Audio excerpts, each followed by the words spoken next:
Our next session this afternoon is Investing in the Future, Developing the Roadmap for Stewardship. I would like to take a moment to introduce our moderator for this afternoon's session, Dan Hillyer. Anne is an environmental lawyer from British Columbia who currently is on sabbatical, and she's been actively involved in the stewardship movement, serving as the steering committee chair. For those of you who are at the second National Stewardship Conference in Victoria, she chaired that steering committee. She's also currently associated with the Federal Ecological Gift Program and acts as a legal advisor for the Appraisal Review Panel. And Anne is currently the author of many publications relative to the land conservation industry.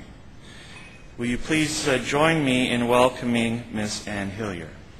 I have to say it really warms my heart as a member of the Appraisal Review Panel connected to the Ecological Gifts Program to hear a minister talk about expanding and increasing the carry-forward provisions in the Income Tax Act for expanding the tax benefits for ecological gifts. It's a wonderful start of the session for me.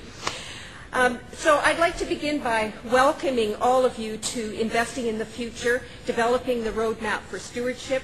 We had a very interesting and useful start from Dr. Morton in looking at developing a plan in Alberta, the land use framework, and then his comments which illustrated, I think, really clearly the specific and concrete actions that are necessary to give life to a plan like that, and the many types of areas that have to change in order for that plan to come to reality.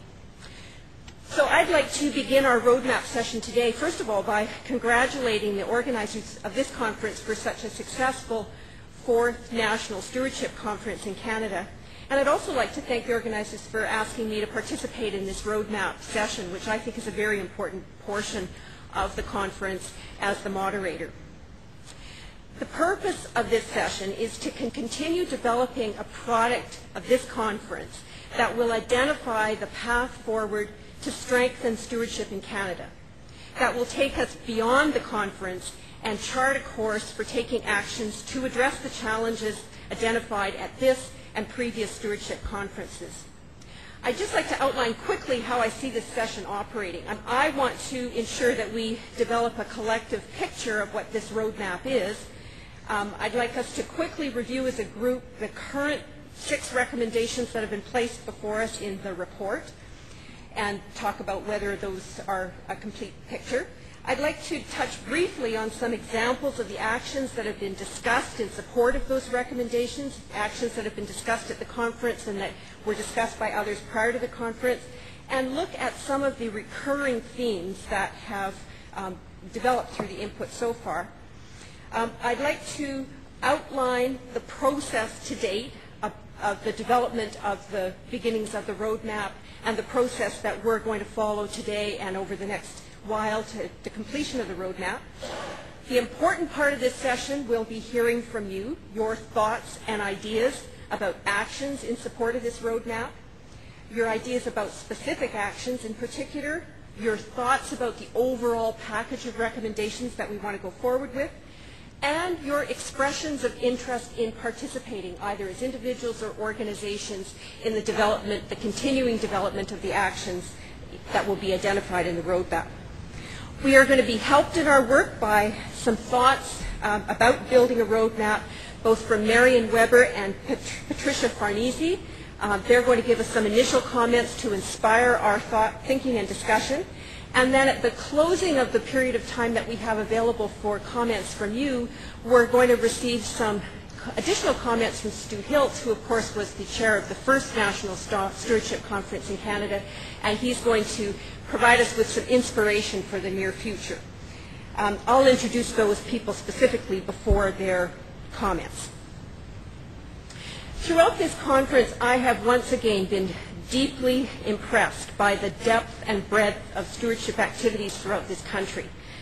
The diversity and the strength of the stewardship movement continues to build in spite of very many obstacles, not the least of which is the new economic reality that we're living in.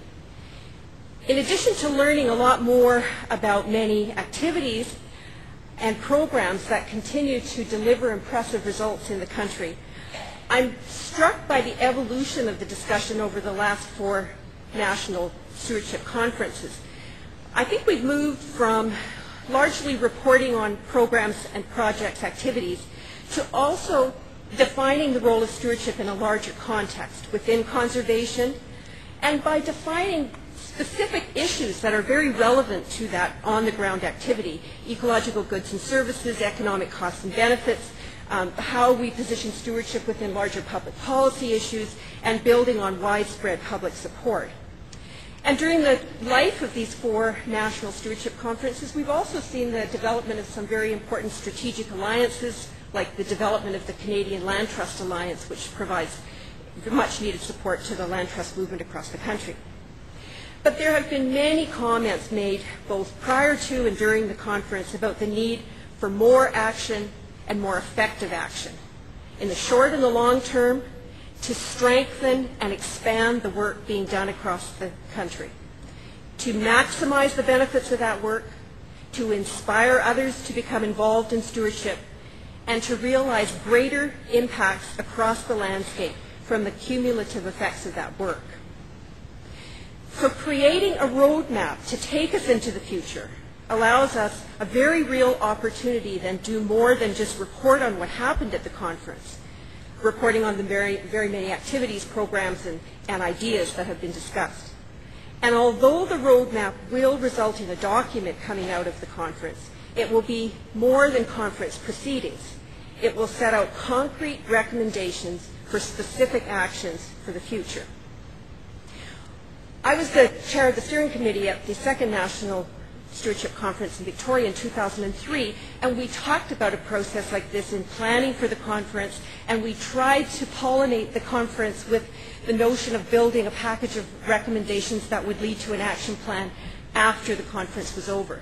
But I have to say, as a conference steering committee, we got pretty much consumed by the activity of actually hosting the conference itself, and we kind of ran out of steam. And it was one of my frustrations after the fact that we hadn't identified specific people and specific tasks that would have been the embryo of taking that idea forward. And although the conference was a success, I felt personally disappointed that we didn't create that mechanism for post-conference activity, with individuals and organizations willing to move forward, clearly identified as people who were willing to move forward on future actions. So I really congratulate the architects of this conference in building into the conference agenda time where those draft recommendations can be looked at, and time like this to discuss the ideas for specific actions that will form the basis of a roadmap and provide us with a picture of where we are now, a current status report, where we want to go, a clear destination, and how we will get there, the actions and a time frame for delivery. This particular roadmap session, I think, builds on a great deal of input that we've received so far, both from you and from others, about how to continue to build and strengthen the stewardship movement. The extensive pre-conference consultation, for which we need to thank the Center for Environmental Stewardship and Conservation, and of course the conference organizers for having that process take place, led to the 2 reports, the State of Stewardship in Canada and a review of programs and activities. These reports have really helped, in my view, to generate and focus discussion during the conference, and they've led us to have 6 draft recommendations in front of us for actions to chart our course in the immediate future. The discussions that now have taken place during the conference have been critically important in further focusing and refining specific actions needed. This may lead to the development of additional recommendations. Maybe the 6 won't be a broad enough framework to house all those specific suggestions for action. And it gives us the opportunity during this roadmap session to look at that suite of recommendations, to look at specific actions, and make sure that there is a good fit